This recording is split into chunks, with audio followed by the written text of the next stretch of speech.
Both my older kids came home telling me that they didn't want to be Jewish. The first week of hearings at the Royal Commission into Antisemitism and Social Cohesion opened with Jewish Australians describing what life now feels like. She sees swastikas etched all around the school.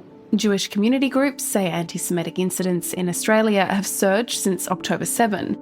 But the Commission is not only hearing about what's happened, it's also being asked to answer a difficult question. What counts as anti-Semitism? And where is the line between political speech, criticism of Israel, and hatred directed at Jews? I'm Ruby Jones, and you're listening to 7am. Today, historian David Slucki, who leads Monash University's research into anti-Semitism, on how it should be understood, measured, and responded to. It's Monday, May 11.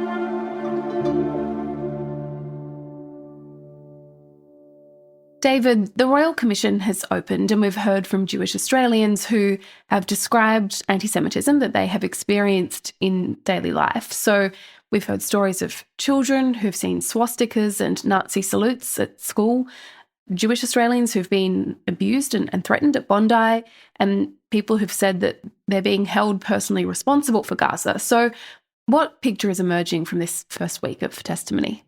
I think to me it's not that surprising. The stories we're hearing, they're stories that, within the Jewish community have been circulating for a long time. They're things that a lot of different people are experiencing. As I started walking, a white man, wearing military-style clothing and a military backpack, approached me. I think what's probably most surprising or shocking to people who are tuning in who don't know these stories are the kind of everydayness of it. And started calling me all sorts of racial slurs, among them dirty Jew, started doing the Nazi salutes, and started doing a gun finger at my forehead, imitating like he wanted to kill me. There's the biggest outpourings where there's violent attacks, where there's, bombings of institutions. But it's that everydayness that people experience, the being abused on the train. I heard a bit of a commotion behind me, and then I heard someone screaming words to the effect of, "How many babies will you need to kill in Gaza before you will be happy, you effing Jew?" Being spat at. Some guy just came up to me and just said, "You dirty fucking pig Jew," right to my face, this close, and spat in my face. The ways in which, Jewish schools have to be really cautious, even just about an excursion to a museum. Roughly what age were the students from the other schools? So I can't guarantee what they were. What I do know is they were significantly older than my students and obviously were physically intimidating towards this boy in particular. Your students were Year 5, which is primary school. Yeah. Do you think that these other students were high schoolers? I can almost guarantee it. Yeah, they were much older students. We tend to focus on the sort of big outbursts and the worst instances. And, obviously the massacre at Bondi is just, kind of unimaginable horror. And the stories that are emerging day after day, and for people who are watching, it's, it's hard watching, it's hard listening. It's that everydayness that I think is really hard to cope with in a lot of ways. Is there any particular person's testimony that stuck with you? I was really struck by listening to the school principal of Bialik College talking about some of the experience of his students out on excursions. We can't go into the CBD in Melbourne anymore in school uniform because of what we'll face at sporting events. We have had Hitler salutes and Jewish slurs. Our children attending university campuses have been spat on. The way that children are being co-opted into this, to me, that really stood out. The other thing I think that was really striking to me was the testimony from the CEO of Jewish Care, and the ways in which the staff members at Jewish Care many, maybe most of whom aren't Jewish, are themselves experiencing anti-Semitism for the fact that they work in a Jewish organization. And, I think that this stuff isn't to be downplayed. It's really seriously affecting the way people within the Jewish community and people adjacent to the Jewish community move about the world, how they feel a sense of belonging as Australians. And, it really strikes at the heart of their well-being and their capacity to just face a day when that's always in the back of your mind. And the Royal Commission hasn't yet landed on its own final definition of anti-Semitism. The first hearing block is looking at what that definition should be, and that is perhaps the most contested part of this process, because that definition will go on to shape what institutions and governments treat as anti-Semitic. So can we talk about that? What do you think the line is between someone being offended by a political view and someone being harmed because they're Jewish? Yeah, so the definition question it's vexed and it's fraught, and I think necessarily definitions are, they're messy and they're contested. And as a, university lecturer and a historian, I'm really sensitive to the fact that the way we talk about things in 2026, concepts like anti-Semitism or racism or, other forms of discrimination, they're not static. So, consensus is hard to come by. In Australia, we developed, and I was a co-author with a colleague from University of Queensland, Professor Kath Gelber. We worked with a group of 8 on a definition that we saw as fit for purpose for the university sector. And in that case, it was principally around, the question of Israel and discourse around Israel and Palestine. So this question about harm versus offence that you raise is a really important one, and it's something that we've started writing more and more about, in thinking about, in a society where free speech is, if not a kind of legislated value, but an underlying value in our democracy, how do you protect robust public discourse and protect people from harm? Free speech isn't limitless. There's guardrails around free speech, and in the case of universities, academic freedom, in the case of the arts, artistic freedom, right? There's got to be some guardrails to protect people from harm. The question is, what is harm?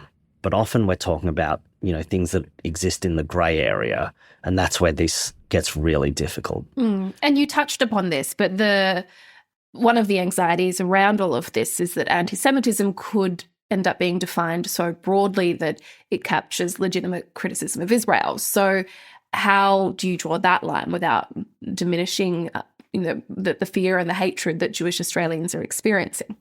Yeah, criticism of Israel is really important, as is criticism of Australia, as is criticism of any government, any country.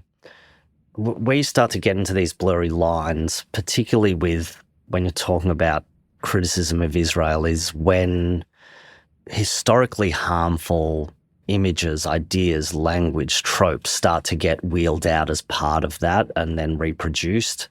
And on the one hand, it's a criticism of power relations and structures and dynamics, but there's also this sort of fanciful notion, I think, of really damaging ideas about Jews controlling governments, controlling the levers of power.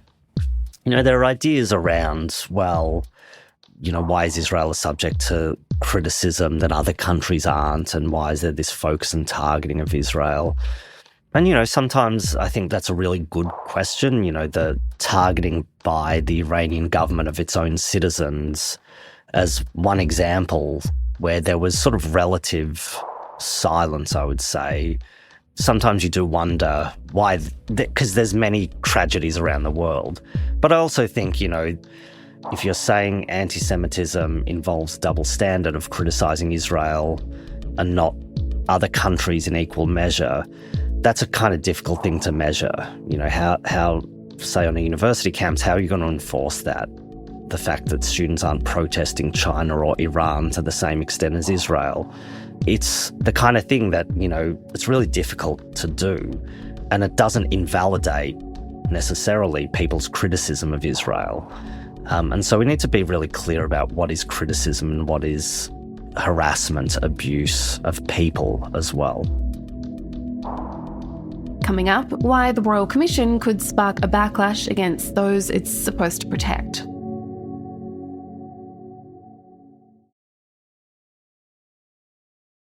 David, could we come back to the Royal Commission? Because you have warned in the past that it could become a proxy fight over Israel and Gaza. So are we seeing that happen?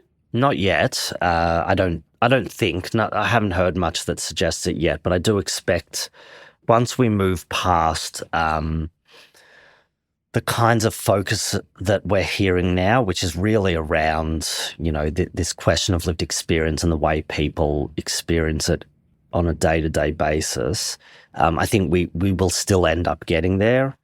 And I will say that one of my concerns about the Royal Commission, as well as it becoming this proxy for debates over Israel and Palestine, what I've seen since Bondi, and particularly since the announcement of the Royal Commission, has been an absolute explosion online in anti-Semitism, and in ways that I hadn't seen before Bondi.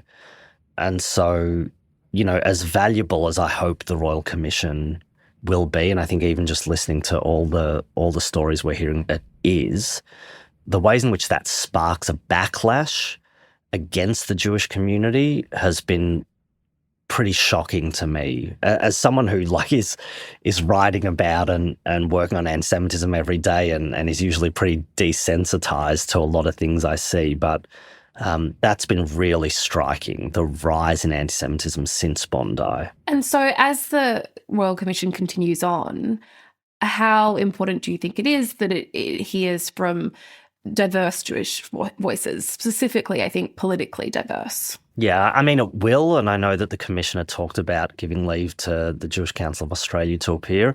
I think it is very important. We're 117,000 roughly, according to the 2021 census.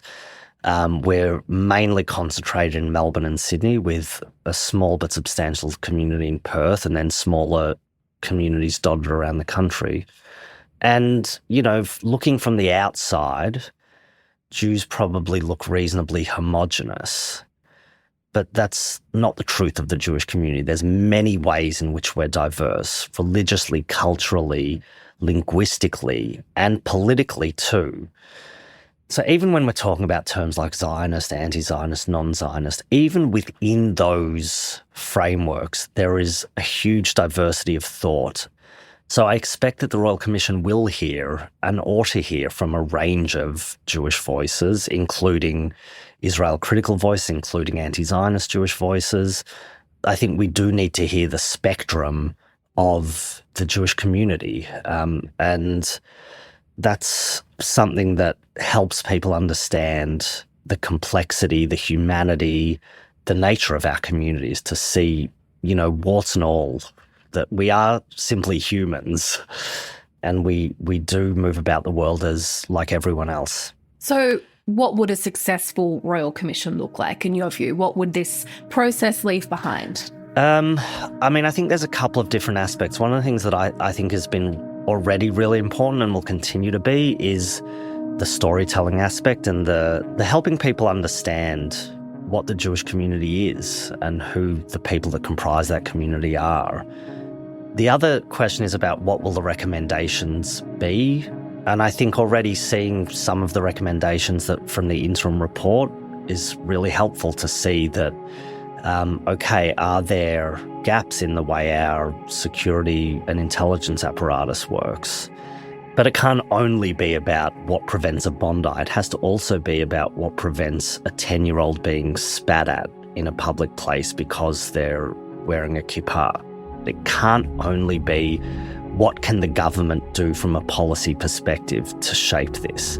The question has to be around how do we create cultural change? How do we strengthen the multicultural fabric of this country that allows for diverse communities to, walk about the world freely. And that's true not only for Jews, that's true for all diverse, culturally, religiously, linguistically, nationally. It's true for all communities. How do we make sure that our democracy and our multicultural society protect people? David, thank you so much for your time. Thanks, Ruby. I really appreciate you having me.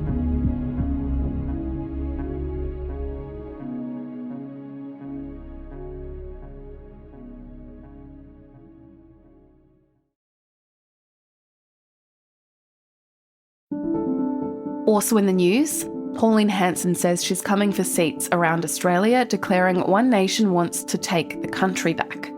One Nation candidate David Farley easily won the Farrer by-election, winning the party's first lower house seat and taking Susan Lee's former electorate from the coalition for the first time in history. Angus Taylor says the Liberals will take hard lessons from the loss. The two coalition parties combined won just over 20% of the primary vote, well behind Farley and independent Michelle Milthorpe. And DFAT officials are working out how to safely repatriate 5 Australians on board the cruise ship at the centre of the hantavirus outbreak. So far, none of the Australians are displaying symptoms, but authorities say quarantine, testing and health monitoring arrangements are being put in place. 3 passengers have died, but officials say the likelihood of the outbreak becoming more widespread is very low. I'm Ruby Jones. This is 7am. Thanks for listening.